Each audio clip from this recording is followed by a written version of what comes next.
Ambassador Elena Vasquez walked into the Great Hall of the Galactic Prosperity Council for the last time. Her steps echoed on the crystal floor as hundreds of alien eyes watched her. Some looked curious. Others looked annoyed. A few seemed happy. Elena had served Earth for 15 years in this place. She had argued for human rights, defended human actions, and tried to make friends with species that saw her people as dangerous children. Today, she would do none of that. The council chamber was beautiful. Light from 3 suns poured through walls made of living diamond. 12 species had seats here, each more advanced than humanity. The Zephyrians floated in their gas clouds, their thoughts shared through electrical fields. The ethereal collective glowed with inner light, claiming to have moved beyond physical needs. The Silicon Confederation processed data faster than any biological brain could think. Elena took her place at the human podium. It was smaller than the others, and placed slightly behind the main circle. Humanity had always been the junior member here, tolerated, but never truly welcomed. Council Prime Zareth called the session to order. His crystalline form rang like a bell when he moved. The human representative has requested time to speak. The floor is yours, Ambassador. Elena placed a simple datapad on her podium. No fancy holographic displays. No emotional appeals. Just words. Honored members of the council, she began. Her voice was steady and calm. I come before you today to deliver a message from the United Earth government. After careful consideration, humanity chooses to withdraw from the Galactic Prosperity Council, effective immediately. The chamber erupted. Not in anger or surprise, but in barely controlled relief. Elena could see it in their alien faces and energy patterns. The Zephyrians' electrical fields brightened. The ethereal collective's glow became warmer. Even the normally emotionless Silicon representatives seemed to process this news with something like satisfaction. Elena continued as if nothing had happened. Our withdrawal is complete and final. All human diplomatic staff will leave council space within 30 standard days. Our trade agreements will be honored until their natural expiration dates. Our research sharing programs will be concluded within 60 days.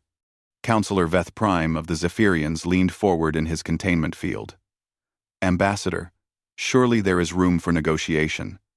Perhaps humanity needs time to reconsider this. Sudden decision. Elena almost smiled. Sudden? They had been planning this for 3 years. There is nothing to reconsider. Counselor, this decision represents the unified will of humanity. Not. But why? Asked Lumina 7 of the ethereal collective. Her voice sounded like music, but Elena could hear the hope in it. What has driven humanity to this choice? Elena had prepared for this question. She had rehearsed dozens of diplomatic answers. She could talk about feeling unwelcome, about being constantly questioned, about having their culture misunderstood. All of it would be true. But she chose simplicity. We believe it is best for everyone involved. The Silicon Confederation's representative, Thex9, processed this for exactly 0.3 seconds. Your departure will require administrative adjustments.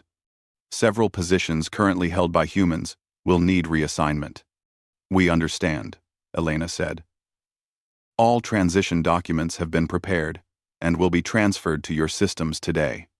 What she didn't say was how many positions that actually meant. Humans staffed the monitoring stations in the dangerous border systems. They maintained the early warning networks that watched for emerging threats. They volunteered for the exploration missions that other species found too risky. They ran the unglamorous but essential services that kept the council functioning. The other species saw these jobs as proof of human limitations. Only primitive species would volunteer for dangerous work. Advanced civilizations had moved beyond such crude necessities. Council Prime, Zareth rang again. Are there any formal grievances humanity wishes to present? Any final requests? Elena shook her head. None. We leave in peace and wish the council continued prosperity. The formal vote took less than 10 minutes. 12 species voted to accept humanity's withdrawal.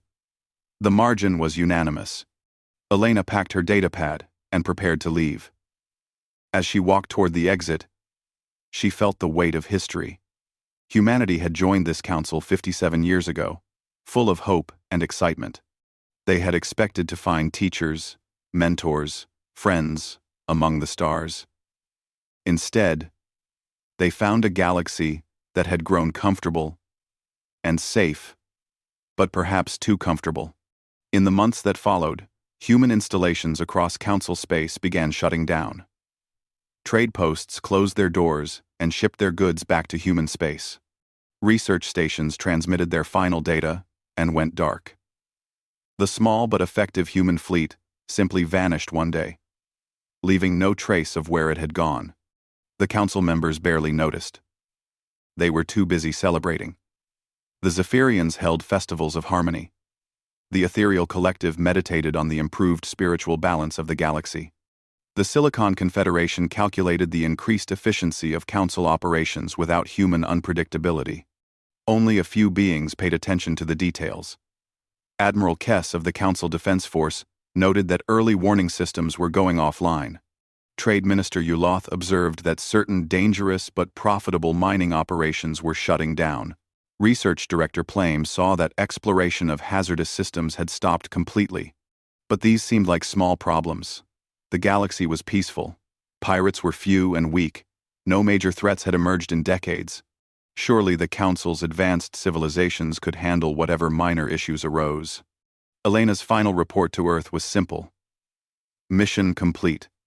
The galaxy thinks it no longer needs us.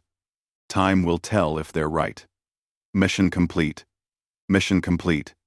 Mission complete. 6 galactic standard years had passed since humanity left the Council. The galaxy had never been more peaceful, or so the official reports claimed.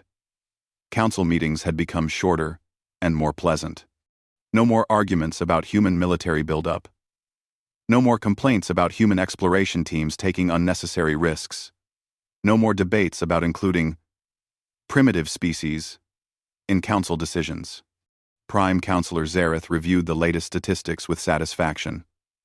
Crime rates were at historic lows. No major conflicts had occurred between member species. Economic growth was steady across all council worlds. The removal of humanity's chaotic influence had clearly benefited galactic civilization. But on the edges of council space, things were changing. Captain Zala of the merchant vessel Times Prosperity's Dream Times was the first to notice. She had been running trade routes between Zephyrian space and the outer mining colonies for 20 years. The routes had always been safe, protected by early warning systems and rapid response teams. Control, this is Times Prosperity's Dream asterisk. She broadcast on the emergency channel. I'm detecting 3 unidentified ships following me through the Keller system. They're not responding to identification requests. The response took longer than usual. Copy. Asterisk.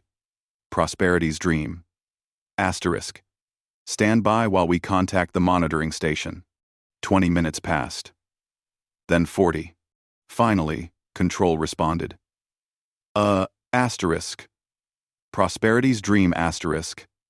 The Keller monitoring station appears to be offline. We're trying to reach the backup facility. The backup facility was also offline. So was the one after that. Zala realized with growing fear that all the monitoring stations on this route had gone dark months ago, and nobody had noticed. The 3 ships caught up with her near the asteroid belt. They were crude, ugly vessels that looked like they had been built from scrap metal. But their weapons worked perfectly. Zala's cargo of rare minerals was worth more than her ship. She made the smart choice and surrendered. Similar attacks began happening across the outer systems.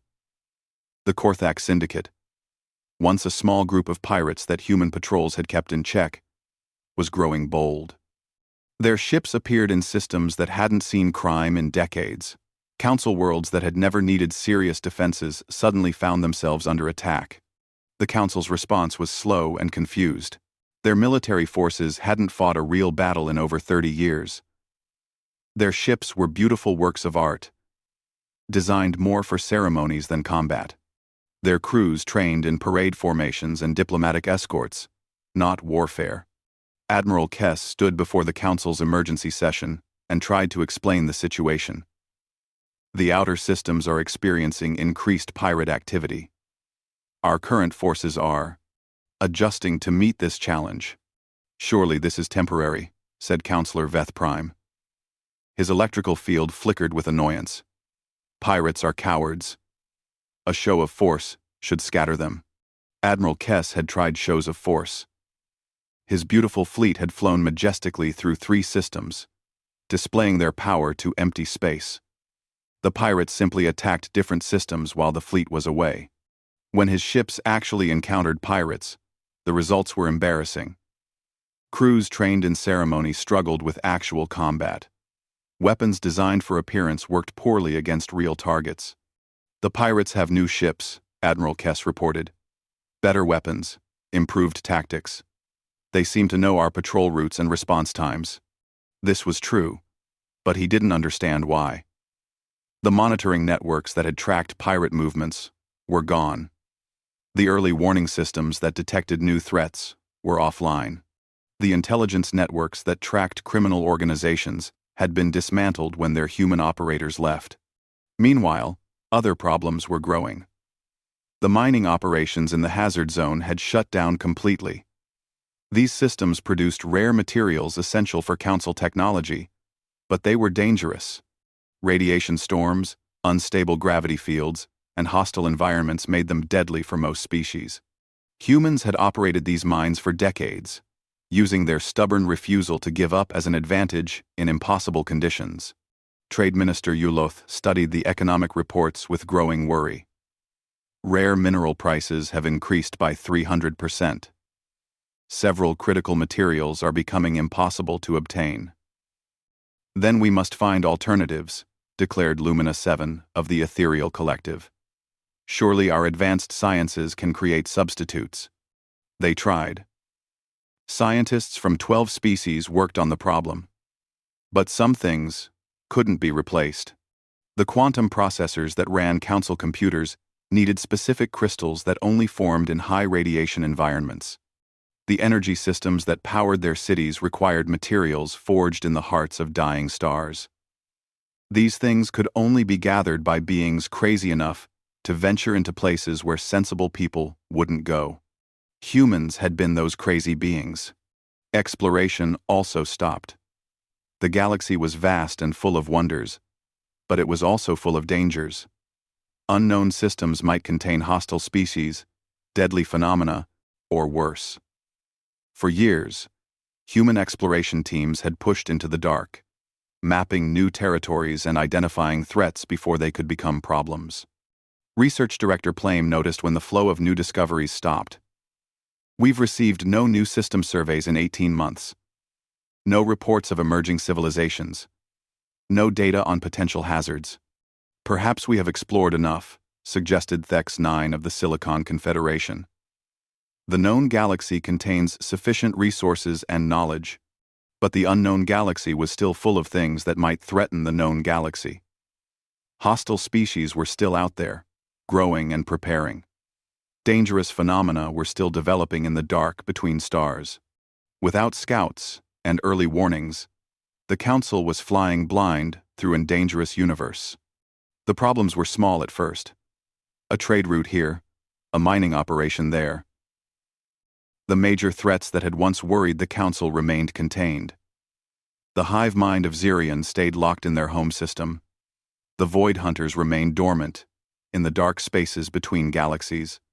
The Warforged clans continued their eternal battles, far from civilized space. What the Council didn't realize was that these threats had been contained by networks of monitoring stations, rapid response teams, and early warning systems that humans had quietly maintained. Like a immune system, these defenses worked invisibly until they were gone. Counselor Veth Prime stood before a display showing the latest crime statistics. The numbers were still low by historical standards, but they were rising. This is concerning, but manageable. We simply need to adapt our strategies. Admiral Kess nodded, though privately he wondered what strategies would work. His forces were designed for a peaceful galaxy. They had no experience with real threats, no knowledge of dirty fighting, no willingness to take the risks that victory sometimes required. They were advanced, civilized, and completely unprepared for a universe that didn't care about their moral superiority.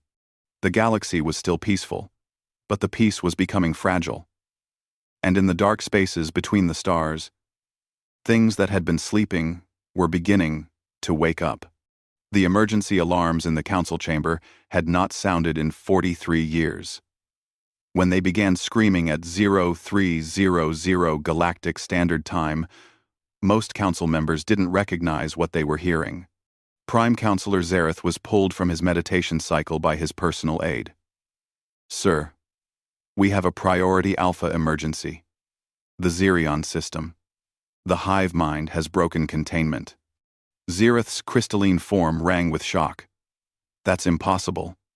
The Zirion containment grid has held for 2 centuries. Sir, 3 council worlds are under attack. The hive mind fleet numbers in the thousands." Within hours, the council's emergency session convened. The great chamber filled with panicked representatives as the reports came in. The holographic displays showed the unthinkable. Massive hive mind ships, spreading like a disease through council space. Admiral Kess stood at the command podium, his face pale. "The situation is critical.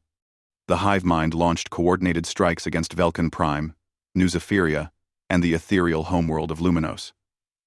Our defense fleets are responding, but..." He paused, and everyone could see the defeat in his eyes. "Our fleets are taking heavy losses. The enemy ships are unlike anything in our databases. They appear to have been developing new technology for decades." Counselor Veth Prime's electrical field crackled with fear. "How is this possible? The containment grid was monitored constantly. We had early warning systems throughout the Zirion system. The monitoring stations went offline 8 months ago," Admiral Kess admitted. "We assumed it was a technical failure. Repair crews were scheduled. But we had difficulty finding personnel willing to work in that dangerous environment. The truth was worse than that. The Zirion containment grid had been a masterpiece of engineering, but it required constant maintenance. The monitoring stations that watched for hive mind activity needed regular updates. The rapid response teams that could reinforce weak points needed to be on constant alert. Humans had volunteered for all of these jobs. They had worked in the radiation-soaked space around Zirion, repairing sensors and updating equipment. They had staffed the boring but crucial monitoring stations that watched for any sign of hive mind expansion. They had maintained the early warning networks that could detect military buildup. When humans left, the Council assumed other species would take over these responsibilities. But the Zephyrians found the radiation harmful to their electrical fields. The ethereal collective claimed the hive mind's mental emanations disturbed their spiritual balance. The Silicon Confederation calculated that the risk-to-reward ratio was unacceptable. For 8 months, the Zirion system had been unwatched. The hive mind had used that time well. The first battle reports were devastating. The Council fleet, Times Harmony's Light Asterisk, pride of the ethereal collective, had been destroyed with all hands. Its beautiful crystal hull, designed to channel peaceful energy, shattered under the first enemy weapons fire. The crew, trained in meditation and harmony, had no idea how to fight an enemy that wanted only to consume and expand. Captain Mora of the Times, Zephyrian Wind Times, sent his final transmission as his ship died. "They're not like us. They don't negotiate. They don't retreat. They just keep coming. Our weapons barely scratch them, but theirs cut through us like we're made of paper." The hive mind had spent 2 centuries studying Council military tactics through their monitoring networks. They knew exactly how Council ships would respond, what formations they would use, what weaknesses they could exploit. Meanwhile, the Council knew almost nothing about current hive mind capabilities. Research Director Plame pulled up the classified files on the hive mind. Our last intelligence update on their military capacity is 47 years old. We have no data on their current fleet strength, weapon systems, or tactical doctrine. Why haven't we been monitoring them? Demanded Lumina 7. We were, Plame said quietly. The monitoring was handled by human intelligence teams. When they left, we assumed the automated systems would be sufficient. The automated systems had failed within months. Without human technicians to maintain them, they had gradually degraded until they provided no useful information. The Council had been fighting blind against an enemy that had been watching them for decades. More bad news arrived hourly. 3 more Council worlds had fallen to hive mind forces. The defenders had fought bravely, but they were completely outmatched. Their ships were designed for peacekeeping and ceremony, not warfare. Their crews were trained in diplomacy and cultural exchange, not combat tactics. The Silicon Confederation's fleet lasted longer than most, but only because their logical approach to battle was predictable. The hive mind had calculated exactly how Silicon ships would respond to each situation. When the Times Logic's Triumph Times deployed its forces in perfect mathematical formation, hive mind ships were already in position to exploit every weakness. Admiral Kess requested an emergency meeting with the full council. We need to discuss our options. The current situation is not sustainable. The options were limited and grim. The council's combined fleets were impressive on paper, but they had been designed for a peaceful galaxy. Their weapons were ceremonial. Their shields were decorative. Their crews had never faced an enemy that wanted to kill them. Perhaps we can negotiate, suggested Counselor Veth Prime. The hive mind must want something. Territory, resources, recognition. Sir, Admiral Kess said gently, the hive mind doesn't negotiate. They consume. Everything they encounter becomes part of the hive. That's why they were contained in the first place. The Council had forgotten why the hive mind was dangerous. 2 centuries of peace had made them believe all conflicts could be resolved through discussion and compromise. They had forgotten that some enemies couldn't be reasoned with, only defeated or contained. What about our allies? Asked Lumina 7. Surely other species will come to our aid. What allies? Admiral Kess asked. We've spent decades avoiding contact with military-focused species. We've rejected alliances with anyone we considered too aggressive or primitive. The Council had built their civilization on the idea that violence was obsolete. They had surrounded themselves with like-minded species who shared their values of peace and harmony. They had deliberately excluded anyone who might disturb their enlightened society. Now they faced an enemy that didn't share those values, and they had no one to call for help. Thex 9 of the Silicon Confederation processed the situation with mechanical precision. Our defeat probability is 97.3% based on current projections. The hive mind will control all council space within 2.7 years at their current expansion rate. There must be something we can do, Zareth said desperately. Admiral Kess looked at the tactical displays showing hive mind ships spreading through their territory. He thought about his beautiful fleets being destroyed by an enemy they couldn't fight. He thought about the monitoring stations that had gone unmaintained, the early warnings that had been ignored, the dangerous work that nobody had wanted to do. Sir, he said slowly, there might be one option, but the Council isn't going to like it. He activated a restricted file that hadn't been opened in 6 years. The display showed the last known location of human space. We could ask for help.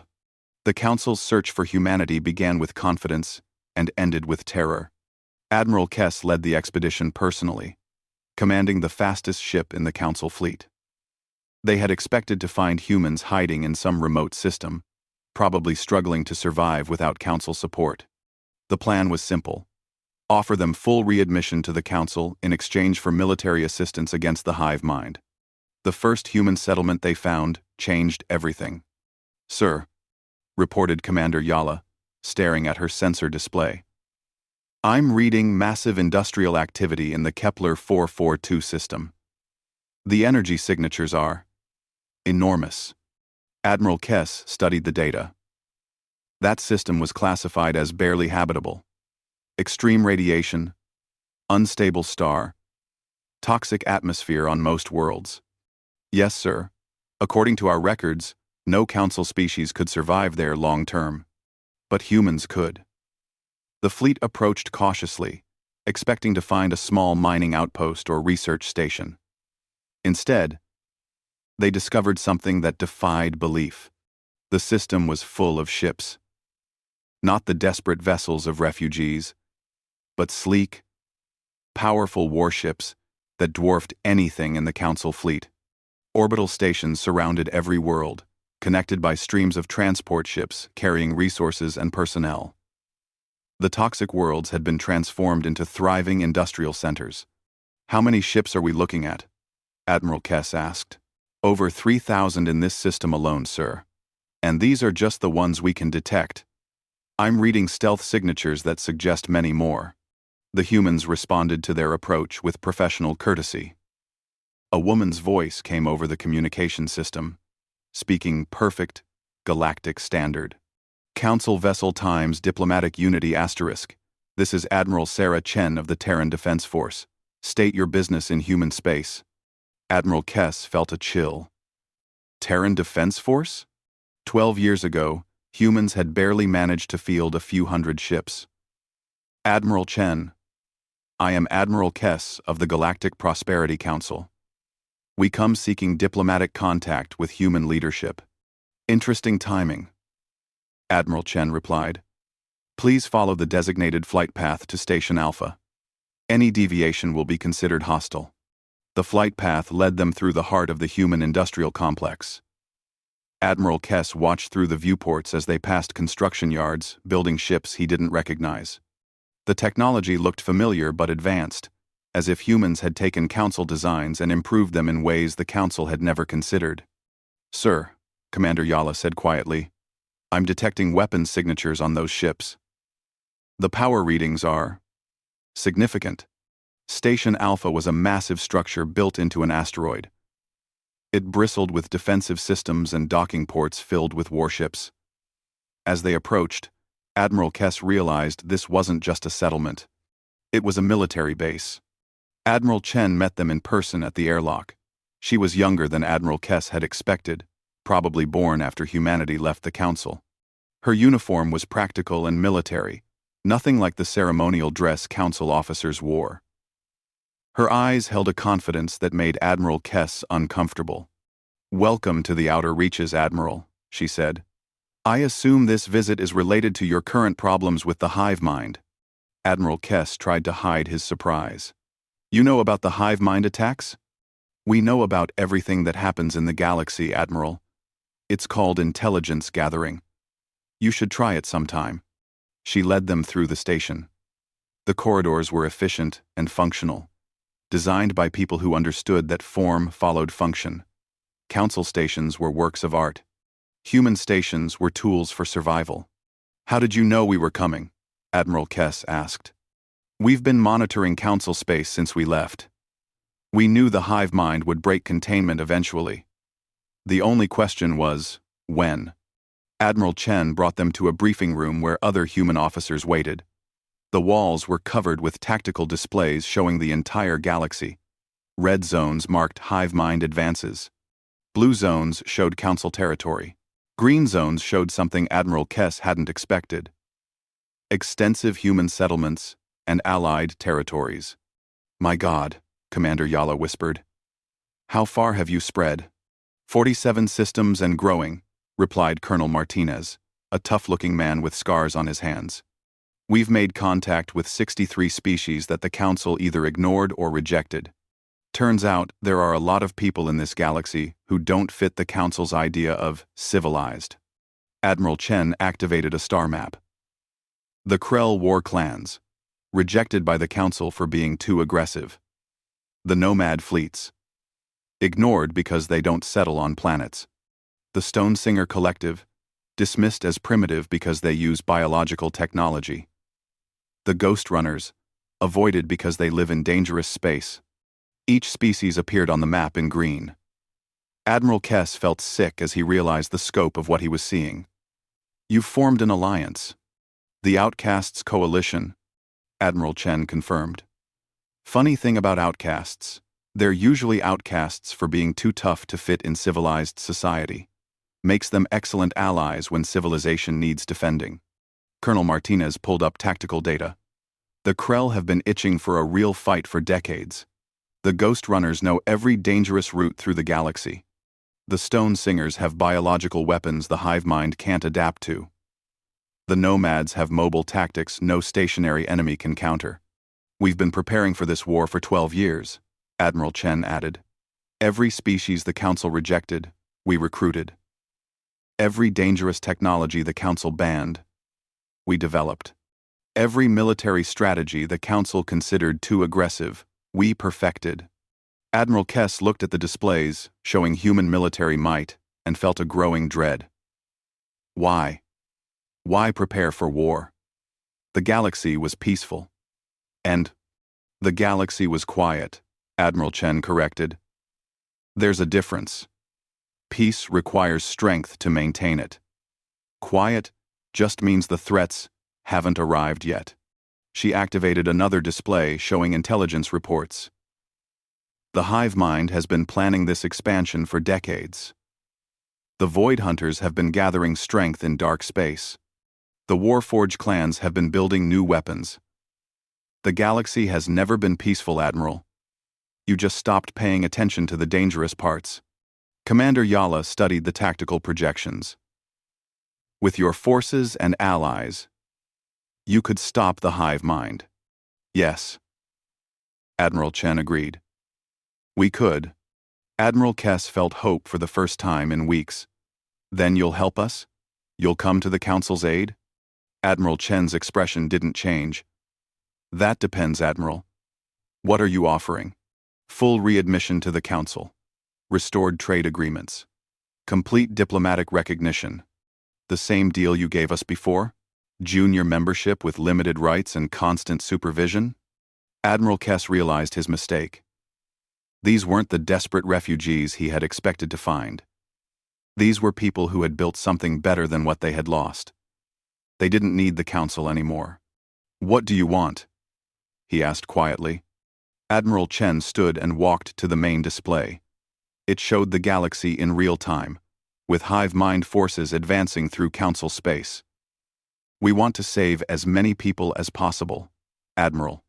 But we're not going to save a system that creates the conditions for disasters like this." She turned to face him directly. "The Council will surrender unconditionally to human authority. All military forces will be placed under our command. All governmental systems will be restructured according to our specifications. The species that survive will join the coalition as equal members." "That's conquest," Admiral Kess said. "That's evolution," Admiral Chen replied. "The galaxy tried your way for 2 centuries. It led to complacency, weakness, and the near extinction of civilized space. Now we try our way." She gestured to the tactical displays. "We've already begun evacuating non-combatants from the war zones. Refugee fleets are being escorted to safe territories. When the Council falls, and it will fall, we'll make sure there's something left to rebuild." "Oh." Admiral Kess stared at the displays, showing human ships already moving through Council space, not as conquerors, but as protectors. They weren't waiting for Council permission or approval. They were doing what needed to be done. "You planned this," he realized. "All of it. You knew the Council would fail." "We hoped we were wrong," Admiral Chen said. "But we prepared for what we expected. The question now is whether the Council accepts our help on our terms, or faces the hive mind alone." Admiral Kess looked at the advancing red markers showing hive mind expansion. The choice wasn't really a choice at all. The final session of the Galactic Prosperity Council was held aboard the human dreadnought Times. Endurance Times. As 3 Council homeworlds burned in the viewports below. The once magnificent Council chamber had been reduced to a simple briefing room with basic chairs and functional lighting. There were no crystal formations, no artistic displays, no symbols of advanced civilization. Just 12 species facing the end of everything they had built. Admiral Sarah Chen stood at the head of the table where Prime Counselor Zareth had once presided. Behind her, tactical displays showed the real-time situation across the galaxy. Red zones marked territories lost to the hive mind. Blue zones showed the few remaining Council strongholds. Green zones showed the expanding coalition forces that were fighting to contain the disaster. The situation is straightforward, Admiral Chen began. Her voice was calm and professional, but every being in the room could hear the authority behind it. The hive mind controls 60% of former Council space. Your remaining fleets have been eliminated or scattered. Your governments are in collapse. She activated a display showing evacuation statistics. Coalition forces have successfully evacuated 4.7 billion civilians from the war zones. Refugee camps are being established in safe territories beyond hive mind reach. Medical aid and basic supplies are being distributed according to need, not species preference. Counselor Veth Prime's electrical field flickered weakly. His homeworld had fallen 3 days ago. Our people are grateful for your assistance, Admiral. But surely, there must be hope for negotiation with the hive mind. Admiral Chen's expression didn't change. The hive mind doesn't negotiate, Counselor. They consume. Every being they encounter becomes part of their collective consciousness. Every world they take becomes a breeding ground for more of their kind. There is no compromise with an enemy that sees you as food. Colonel Martinez, standing beside Admiral Chen, activated another display. Our intelligence indicates the hive mind is preparing to expand beyond Council space. They've been studying galactic navigation data from captured Council worlds. Within 6 months, they'll begin probing other regions. Trided roads. Trided roads. The implications were clear. This wasn't just about the Council anymore. The hive mind had broken free and would keep expanding until something stopped them. Lumina 7 of the Ethereal Collective spoke next. Her usual musical voice was flat with defeat. What are your terms, Admiral? Complete surrender of all governmental authority to the Coalition Emergency Command. All military assets to be integrated into Coalition forces. All scientific and technological resources to be shared freely among Coalition members. All territorial claims to be subject to Coalition approval. The terms were harsh but not vindictive. Admiral Chen continued. In return, the Coalition will guarantee protection for all surrendering populations, equal representation in the new galactic government, and full citizenship rights for all species willing to contribute to collective defense. Thex 9 of the Silicon Confederation processed this for several seconds. You are demanding the complete restructure of galactic civilization. I'm demanding the creation of a galactic civilization that can actually survive, Admiral Chen replied. Your old system was beautiful, peaceful, and completely inadequate for a dangerous universe. It produced 2 centuries of stagnation that left you helpless when real threats emerged. She gestured to the tactical displays showing the war. The Coalition fleet is currently engaging hive mind forces across 17 systems. We're not just fighting to save Council worlds, we're fighting to prevent the hive mind from expanding into the entire galaxy. This is what actual defense looks like. Research Director Plame spoke quietly. How do we know you won't simply become new oppressors? Admiral Chen considered this seriously. You don't. But consider the alternatives. The hive mind offers absorption into a collective consciousness that erases individual identity. The Council system offers slow decline and eventual conquest by whatever threat emerges next. The Coalition offers survival through strength, with equal representation for all members. She activated a new display showing Coalition government structure. Every species gets representation proportional to their contribution to collective defense. Military service, resource production, research development, territorial security. all count equally. Species that contribute more get more say in decisions.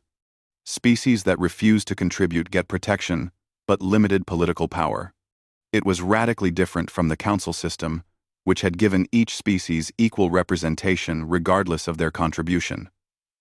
The new system rewarded responsibility and punished free riding. The Krell war clans have become our military specialists, Admiral Chen explained. The Stone Singer Collective handles biological research and medical support. The Ghost Runners manage intelligence and reconnaissance. The Nomad fleets provide rapid response and mobile tactics. Humanity coordinates overall strategy and maintains the technological infrastructure. Admiral Kess, who had been silent throughout the meeting, finally spoke. And if we refuse? And, finally? Then you face the hive mind alone, with whatever forces you have left. Colonel Martinez answered. We'll continue evacuating civilians, but we won't waste coalition resources defending governments that won't adapt to reality. The choice was no choice at all. The council members looked at each other, seeing the defeat in alien eyes that had once held such confidence in their enlightened civilization. Prime Counselor Zareth's crystalline form dimmed as he spoke the words that ended 2 centuries of galactic history. The Galactic Prosperity Council hereby surrenders all authority to the Coalition Emergency Command. The surrender was formalized quickly. Coalition legal specialists had prepared all the necessary documents during the 3-day journey to this meeting. Within hours, the transition was complete. Admiral Chen assigned coalition liaisons to each former council species to help with integration. Medical teams continued evacuation efforts, while military units pressed their offensive against the hive mind. The war was far from over, but now it was being fought by people who understood what was at stake. 3 months later, Admiral Chen stood on the observation deck of Time's Endurance Asterisk, watching construction crews build the first coalition military base in former council space. The hive mind had been pushed back to their original territory, contained once again by forces that understood the necessity of constant vigilance. Colonel Martinez joined her at the viewport. The former council species are adapting better than expected. The Zephyrians have volunteered for communications duty. The Ethereal Collective is working on energy system improvements. Even the Silicon Confederation is contributing processing power for tactical calculations. They're learning, Admiral Chen agreed. Crisis teaches lessons that peace never could. Any regrets about how it ended? Martinez asked. Admiral Chen thought about the beautiful council chamber with its artistic displays and ceremonial grandeur. She thought about the species that had believed civilization meant moving beyond the need for strength, only to discover that strength was what made civilization possible. The galaxy tried to grow up too fast, she said finally. They wanted to skip the hard parts of survival and go straight to enlightenment. But you can't build lasting peace without being ready for war. You can't maintain safety without accepting danger. They had to learn that the universe doesn't care about your moral superiority. She turned away from the viewport and headed back to the command center. There was still work to do. The Void Hunters were stirring in deep space. The Warforged clans were showing unusual activity. Pirates were testing coalition defenses in the outer systems. The galaxy would never again be as quiet as it was during the council years, but it would also never again be as vulnerable. The coalition understood that eternal vigilance was the price of survival, and they were willing to pay it.